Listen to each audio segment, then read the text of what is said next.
ನಿನ್ನನ್ನು ಪ್ರೀತಿಸದಿರಲಾಗಲಿಲ್ಲ ನನಗೆ. ಸಂಚಿಕೆ 82. ಕಪ್ಪು ವಸ್ತ್ರಧಾರಿ ವ್ಯಕ್ತಿ ತನ್ನ ಚೇಲಾಗಳ ಬಳಿಗೆ ಬಂದು ಸರಿಯಾಗಿ ಅವರ ಕೆನ್ನೆಗೆ ಬಾರಿಸಿ, 23 ವರ್ಷಗಳು ಅವನನ್ನು ಇಲ್ಲಿ ಕೂಡಾಕಿದೆ.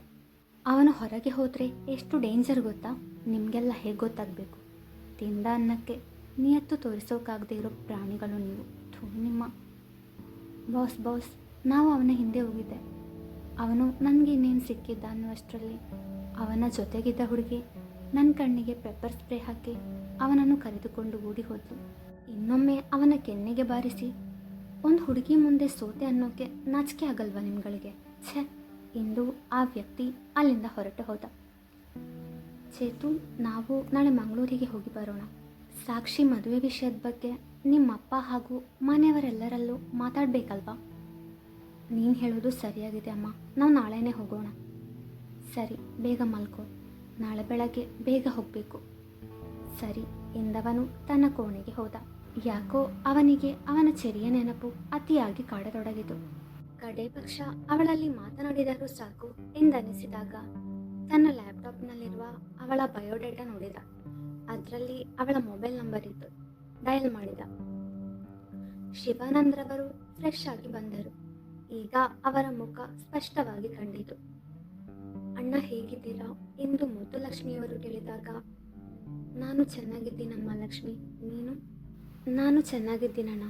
ನೀವು ಬದುಕಿಲ್ಲ ಎಂದು ಇಡೀ ಪ್ರಪಂಚ ನಂಬಿದಾಗಲೂ ಎಲ್ಲೋ ಒಂದು ಕಡೆ ನೀವು ಬದುಕಿರ್ತೀರಾ ಎಂದು ದೃಢವಾಗಿ ನಂಬಿದ್ದೆವು ನಾವು. ಹಾಗೆ ನೀವು ಬದುಕಿದ್ದೀರಿ ಎಂಬ ಸಣ್ಣ ಸುಳಿವು ಕೂಡ ಸಿಕ್ಕಿತ್ತು. ಆದರೆ ನೀವೆಲ್ಲಿದ್ದೀರಾ ಅಂತ ಮಾತ್ರ ಗೊತ್ತಿರಲಿಲ್ಲ. ನನ್ನನ್ನು ಆ ರಾಕ್ಷಸ ಇಷ್ಟು ವರ್ಷ ಕತ್ತಲ ಕೋಣೆಯಲ್ಲಿ ಕೂಡ ಹಾಕಿದ್ದ. ನನ್ನ ಸತ್ರು ಅವನಿಗೆ ವಿರುದ್ಧವಾಗಿ ಇರುವ ಆ ಸಾಕ್ಷಿ ಸಾಯಲ್ಲ ಅಂತ ಗೊತ್ತಿತ್ತು. ಅದಕ್ಕೆ ನನ್ನನ್ನು ಇಷ್ಟು ವರ್ಷ ಸಾಯಿಸದೆ ಬಿಟ್ಟಿದ್ದಾನೆ. ಅಷ್ಟರಲ್ಲಿ ಆವಣಿ ಜೊತೆಗೆ ಮುರುಗೇಶನ್ರವರು ಕೂಡ ಅವರಿರುವಲ್ಲಿಗೆ ಬಂದು, ಶಿವ, ಕೊನೆಗೂ ನೀನು ಬಂದೆ ಅಲ್ವಾ? ನಮ್ಮ ಕೆಲಸ ಕಡಿಮೆ ಆಯಿತು ನೋಡು. ಅವನು ಎಷ್ಟು ಹಿಂಸೆ ಕೊಟ್ಟರು ನಾನು ಸಹಿಸ್ಕೊಂಡೆ. ಒಂದಿನ ನನ್ನ ನಿವಿ ಫೋಟೋ ತೋರಿಸಿ ಸತ್ತು ಹೋಗಿದ್ದಾಳೆ ಎಂದ. ತುಂಬ ನೋವಾಗಿತ್ತು. ನನ್ನ ಪುಟ್ಟ ಕಂದಮ್ಮ ಎಲ್ಲೋ ಒಂದು ಕಡೆ ಸುಖವಾಗಿ ಇದ್ದಾಳೆ, ಸದು ಅವಳನ್ನು ಕಾಪಾಡಿಕೊಳ್ತಾನೆ ಅನ್ನೋ ನಂಬಿಕೆ ಇತ್ತು. ಆದರೆ ಆ ಪಾಪಿ ಅದು ಹೇಗೋ ನನ್ನ ಸದು ಕಣ್ತಪ್ಪಿಸಿ ನನ್ನ ಮಗಳನ್ನು ಕೊಲ್ಲೋ ಪ್ರಯತ್ನ ಮಾಡ್ದ. ಆದರೆ ನನ್ನ ಮನಸ್ಸು ಹೇಳ್ತಾ ಇತ್ತು ಅವಳಿಗೆ ಏನೂ ಆಗಿರಲ್ಲ ಅಂತ. ಅವನೇ ನನಗೆ ತಿಳಿಸಿದ್ದು, ನಿನ್ನ ಮಗಳ ರೂಪದಲ್ಲಿರೋ ಹುಡುಗಿಯನ್ನು ನೋಡಿದೆ, ಒಂದು ವೇಳೆ ಅವಳು ನಿನ್ನ ಮಗಳೇ ಆಗಿದ್ದರೆ ಖಂಡಿತ ಅವಳನ್ನು ಸಾಯಿಸಿಬಿಡ್ತೀನಿ ಅಂದಾಗ ನನಗೇನು ಮಾಡಬೇಕೋ ಗೊತ್ತಾಗಲಿಲ್ಲ. ಈ ಸಾರಿ ಹೇಗಾದರೂ ನನ್ನ ಮಗಳನ್ನು ಕಾಪಾಡಲೇಬೇಕು ಅಂದ್ಕೊಂಡು ಆ ರಾಕ್ಷಸರ ಕೈಯಿಂದ ತಪ್ಪಿಸಿಕೊಂಡು ಓಡೋಡಿ ಬಂದೆ. ದೇವರ ಇಚ್ಛೆ ಎಂಬಂತೆ ನನ್ನ ಮಗಳೇ ನನ್ನನ್ನು ಕಾಪಾಡಿದ್ಲು ಎಂದು ಆವಣಿಯ ಕಡೆಗೆ ನೋಡಿ ಹೇಳಿದಾಗ, ಮುರುಗೇಶನ್ರವರು, ಅದು ಇವಳು ನನ್ನ ಮಗಳು ಆವಣಿ ಎಂದಾಗ, ಮದುವೆ ಆಗದಿರೋ ನಿನಗೆ ಮಗಳು ಹೇಗೆ? ನೀನು ಪ್ರಪಂಚದ ಮುಂದೆ ಇವಳನ್ನು ಆವಣಿ ಅಂತ ನಂಬಿಸಿ ಮೋಸ ಮಾಡಬಹುದು, ಆದರೆ ತಂದೆಯ ಮುಂದೆ ಸುಳ್ಳು ಹೇಳಲು ನಿನ್ನಿಂದ ಆಗಲ್ಲ. ನನ್ನ ರಕ್ತ ಕಣೋ ಅವಳು, ನನಗೆ ಅವಳನ್ನು ಗುರುತು ಹಿಡಿಯೋಕ್ಕೆ ಆಗಲ್ಲ ಅಂದ್ಕೊಂಡ್ಯಾ? ಅಷ್ಟರಲ್ಲಿ ಆವಣಿಯ ಫೋನ್ ರಿಂಗಣಿಸಿತು. ಚೇತು ಕರೆ ಮಾಡಿದ್ದ. ಹಲೋ, ಹೇಳಿ ಸರ್. Thank you. ಯಾಕೆ ಸರ್? ಹೇಗೆ ಸುಮ್ಮನೆ. ಊಟ ಆಯಿತಾ? ಇಲ್ಲ ಸರ್, ನಿಮ್ದಾಯ್ತಾ? ಆಯಿತು. ಮತ್ತು ನಾಳೆ ಮಂಗಳೂರಿಗೆ ಹೋಗ್ತಾ ಇದ್ದೀವಿ. ಸಾಕ್ಷಿ ಮದುವೆ ವಿಷಯ ಮನೆಯಲ್ಲಿ ಮಾತಾಡಬೇಕು. Wow, good news. ಅಂದಹಾಗೆ ಹುಡುಗನನ್ನು ನೋಡಿಟ್ಟಿದ್ದೀರಾ? ಹ್ಞೂ, ಆದರೆ ನಾವಲ್ಲ, ಅವಳೇ. ಓ ಲವ್ವಾ, ಒಳ್ಳೆಯದಾಯಿತು ಬಿಡಿ. ಯಾರೋ ಪರಿಚಯ ಇಲ್ಲದೆ ಇರೋರನ್ನು ಮದುವೆ ಆಗೋದಕ್ಕಿಂತ ನಾವೇ ಮನಸಾರೆ ಇಷ್ಟಪಟ್ಟು ಪ್ರೀತಿಸುವ ವ್ಯಕ್ತಿಯನ್ನು ಮದುವೆ ಆಗೋದು ಬೆಟರ್. ನೀನು ಯಾರನ್ನಾದರೂ ಪ್ರೀತಿಸ್ತಿದೆಯಾ?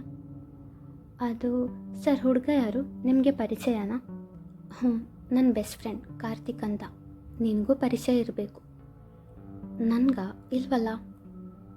ಸರಿ, ನಾನು ಕೇಳಿದ ಪ್ರಶ್ನೆಗೆ ನೀನು ಉತ್ತರ ಹೇಳಲೇ ಇಲ್ಲ. ಯಾವ ಪ್ರಶ್ನೆ? ಅದೇ, ನೀನು ಯಾರನ್ನಾದರೂ ಪ್ರೀತಿಸ್ತಿದ್ಯಾ ಅಂತ ಕೇಳಿದೆ. ಹಲೋ, ನೀವೇನು ಹೇಳ್ತಿದ್ದೀರೋ ಕೇಳಿಸ್ತಾ ಇಲ್ಲ.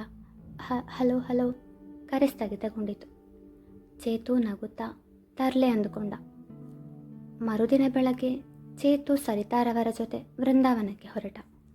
ಅದಾಗಲೇ ಎಲ್ಲರೂ ಅವರಿಗಾಗಿ ಕಾಯುತ್ತಾ ಕುಳಿತಿದ್ದರು. ಎಲ್ಲರೂ ಹಾಲ್ನಲ್ಲೇ ಕುಳಿತಿದ್ದರು. ಸರಿತಾರವರು ಮತ್ತು ಚೇತು ಅವರ ಜೊತೆ ಕುಳಿತರು. ಸರು, ಏನು ಮುಖ್ಯವಾದ ವಿಷಯ ಮಾತಾಡಬೇಕು ಅಂದೆ, ಏನಮ್ಮ ಅದು ಎಂದು ರಘುರಾಮ್ರವರು ಕೇಳಿದಾಗ, ಹೇಳ್ತೀನಿ ಮಾವ, ಅದು ಸಾಕ್ಷಿ ಮದುವೆ ವಿಷಯ ಎಂದರು. ಆಗ ಜಾನಕಿಯವರು, ಸದ್ಯ ಈಗಲಾದರೂ ಅವಳಿಗೆ ಮದುವೆ ಮಾಡಬೇಕು ಅನ್ನೋ ಚಿಂತೆ ಬಂತಲ್ಲ ಎಂದು ಹೇಳಿದಾಗ, ಅತ್ತೆ, ಎಲ್ಲರ ಮನಸ್ಥಿತಿ ಹೇಗಿತ್ತು ಅಂತ ನಿಮಗೆ ಗೊತ್ತಿದೆ. ಸೊಸೆ ಸಾವು, ಮಗ ನೆನಪು ಕಳ್ಕೊಂಡು ಯಾರನ್ನೂ ಹೆಂಡತಿಯನ್ನು ಬದುಕುತ್ತಿದ್ರೆ ಆ ಸಮಯದಲ್ಲಿ ಹೇಗೆ ತಾನೇ ಮನೆ ಮಗಳ ಮದುವೆ ನೆಮ್ಮದಿಯಾಗಿ ಮಾಡೋಕ್ಕೆ ಸಾಧ್ಯ? ಈಗ ನಮ್ಮ ಚೇತು ಸರಿ ಹೋಗಿದ್ದಾನೆ, ಇನ್ನೂ ಸಾಕ್ಷಿ ಮದುವೆ ಅವನೇ ಮುಂದೆ ನಿಂತು ಮಾಡಿಸ್ತಾನೆ.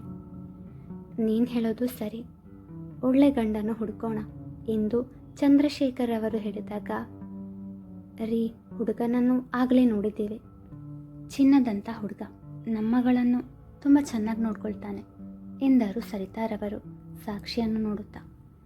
ಸಾಕ್ಷಿ ನಾಚಿಕೆಯಿಂದ ತಲೆ ತಗ್ಗಿಸಿದರೆ ಚಂದ್ರಶೇಖರ್ ಅವರು, ಏನು ಹುಡುಗನನ್ನು ನೋಡಿದ್ಯಾ? ಯಾರವನು? ಏನು ಮಾಡ್ತಿದ್ದಾನೆ? ಯಾರ ಮಗ? ಎಷ್ಟು ಆಸ್ತಿ ಇದೆ ಎಂದು ಪ್ರಶ್ನೆಗಳ ಸುರಿಮಳೆಗೈದರೆ, ಏನ್ರಿ ನೀವು ಹಣ ಆಸ್ತಿ ಅಂತಸ್ತಿನ ಬಗ್ಗೆ ವಿಚಾರಿಸ್ತಿದ್ದೀರಾ? ಅವನ ಗುಣ ಹೇಗಿದೆ? ಒಳ್ಳೆ ಉದ್ಯೋಗ ಇದೆಯಾ? ನಮ್ಮ ಮಗಳನ್ನು ಚೆನ್ನಾಗಿ ನೋಡ್ಕೊಳ್ತಾನ? ಇದು ತಾನೇ ನಮಗೆ ಮುಖ್ಯ ಎಂದಾಗ, ಸರು, ಹುಡುಗ ಯಾರು ಅಂತ ಹೇಳಮ್ಮ ಎಂದು ರಘುರಾಮ್ರವರು ಪ್ರಶ್ನಿಸಿದಾಗ, ನಮಗೆಲ್ಲ ಅವನನ್ನು ಬಹಳ ವರ್ಷದಿಂದ ಗೊತ್ತಿದೆ, ಬೇರೆ ಯಾರೂ ಅಲ್ಲ, ನಮ್ಮ ಕಾರ್ತಿ. ಏನಮ್ಮ ಹೇಳ್ತಿದ್ಯಾ? ಕಾರ್ತಿನ? ಒಳ್ಳೆ ಹುಡುಗನನ್ನೇ ಮಗಳಿಗಾಗಿ ಆರಿಸಿದ್ಯಾ ಎಂದು ಜಾನಕಿಯವರು ಹಾಗೂ ರಘುರಾಮ್ರವರು ಹೇಳಿದರೆ, ಚಂದ್ರಶೇಖರ್ ಅವರು ಎದ್ದು ನಿಂತು ಕೋಪದಿಂದ ಹಲ್ಲು ಕಡಿದು, ಏನು ಕಾರ್ತಿ? ಅವನ ನೀವೆಲ್ಲ ನೋಡಿರೋ ಒಳ್ಳೆ ಹುಡುಗ? ಏನಾಗಿದೆ ನಿಮಗೆಲ್ಲ? ನಮ್ಮ ಕುಟುಂಬ, ನಮ್ಮ ಮನೆತನಕ್ಕೆ ಒಂದು ಗೌರವ ಇದೆ. ಆ ಹುಡುಗನ ಸ್ಟೇಟಸ್ ಏನು? ಅವನೊಬ್ಬ ಅನಾಥ, ಹಿಂದು ಮುಂದೆ ಯಾರೂ ಇಲ್ಲದೆ ಇರುವವ. ಅಂಥವನಿಗೆ ರಾಜ್ಕುಮಾರಿ ಥರ ಬೆಳೆಸಿದ ನನ್ನ ಮಗಳನ್ನು ಕನ್ಯಾದಾನ ಮಾಡಿಕೊಡ್ಬೇಕಾ ಎಂದಾಗ, ಸಾಕು ನಿಲ್ಲಿಸಿ ಎಂದು ಕಿರುಚಿದಳು ಸಾಕ್ಷಿ. ನನ್ನ ಅಪ್ಪ ಅಂದರೆ ನಂಗೆ ತುಂಬ ಹೆಮ್ಮೆ, ಗೌರವ. ನನ್ನ ಹೀರೋ, ಒಳ್ಳೆ ಮನಸ್ಸಿನ ಒಳ್ಳೆ ವ್ಯಕ್ತಿತ್ವದ ವ್ಯಕ್ತಿ, ಇನ್ನೊಬ್ಬರ ಕಷ್ಟಕ್ಕೆ ಸ್ಪಂದಿಸುವ ಮನಸ್ಸಿರೋರು, ಪರೋಪಕಾರಿ ಎಂದೆಲ್ಲ ಅಂದ್ಕೊಂಡಿದ್ದೆ. ಆದರೆ ಇವತ್ತು ನನ್ನ ಕಾರ್ತಿ ಬಗ್ಗೆ ನೀವು ಆಡಿದ ಪ್ರತಿಯೊಂದು ಮಾತಿಂದ ನನ್ನ ಮುಂದೆ ನೀವು ತುಂಬ ಚಿಕ್ಕವರಾಗಿ ಬಿಟ್ರಿ. ಏನಂದ್ರಿ ನೀವು? ಅನಾಥ ಅಂದ್ಲ? ನನ್ನ ಕಾರ್ತಿ ಅನಾಥ ಅಲ್ಲ. ಪ್ರಪಂಚದಲ್ಲಿ ಯಾರೂ ಅನಾಥರಲ್ಲ. ಹುಟ್ಟುವಾಗ ತಂದೆ ತಾಯಿ ಬಂಧು ಬಳಗ ಎಲ್ಲರೂ ಇರ್ತಾರೆ. ಪರಿಸ್ಥಿತಿಯಿಂದ ಎಲ್ಲರನ್ನು ಕಳೆದುಕೊಳ್ಳುವ ಸಂದರ್ಭ ಬಂದಿರಬಹುದು. ನನ್ನ ಕಾರ್ತಿಗೆ ನಾನಿದ್ದೀನಿ. ಅವನಿಗೆ ತಂದೆ ತಾಯಿ ಪ್ರೀತಿ ಕೊಡೋಕ್ಕೆ ಆಗದೇ ಇದ್ದರೂ ಒಬ್ಬ ಗೆಳತಿಯಾಗಿ, ಹೆಂಡತಿಯಾಗಿ, ಪ್ರೇಯಸಿಯಾಗಿ ಪ್ರೀತಿ ಮಾಡ್ತೀನಿ. ಯಾವತ್ತೂ ನನ್ನ ಮುಂದೆ ಅವನನ್ನು ಅನಾಥ ಅಂತ ಹೇಳಬೇಡಿ. ಹಾಗೆ ಒಂದು ವಿಷಯ, ಯಾವತ್ತೂ ಹಣದಿಂದ ಒಬ್ಬ ವ್ಯಕ್ತಿಯ ವ್ಯಕ್ತಿತ್ವವನ್ನು ಅಳೆಯಬೇಡಿ. ಶ್ರೀಮಂತ ವ್ಯಕ್ತಿ ಗುಣದಲ್ಲಿ ಬಡವನಾಗಿರಲು ಬಹುದು ಅಲ್ವಾ? ನಿಮ್ಗೆ ಒಪ್ಪಿಗೆ ಇಲ್ಲ ಅಂದರೆ ನಾನು ಕಾರ್ತಿನ ಮದುವೆ ಆಗಲ್ಲ. ಆದರೆ ಅವನ ಸ್ಥಾನವನ್ನು ಇನ್ಯಾರಿಗೋ ಕೊಡೋಕ್ಕೆ ನಾನು ಸಿದ್ಧ ಇಲ್ಲ.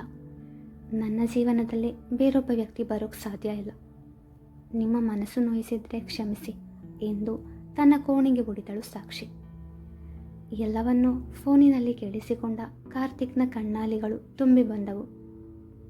ಚೇತು ಮನೆಗೆ ಬಂದ ತಕ್ಷಣ ಕಾರ್ತಿಕ್ಗೆ ಕರೆ ಮಾಡಿ ಎಲ್ಲರೂ ಮಾತನಾಡುವುದನ್ನು ಕೇಳಿಸುತ್ತಿದ್ದ. ಚಂದ್ರಶೇಖರ್ ಅವರು ಮತ್ತು ಮನೆಯವರು ಮದುವೆ ಬಗ್ಗೆ ವಾದ ಮಾಡುತ್ತಿರುವಾಗ, ಎಕ್ಸ್ಕ್ಯೂಸ್ ಮೀ ಎಂದು ಒಳಗೆ ಬಂದ ವ್ಯಕ್ತಿಯನ್ನು ನೋಡಿ ಎಲ್ಲರೂ ದಂಗಾದರು. ಮುಂದುವರಿಯುವುದು.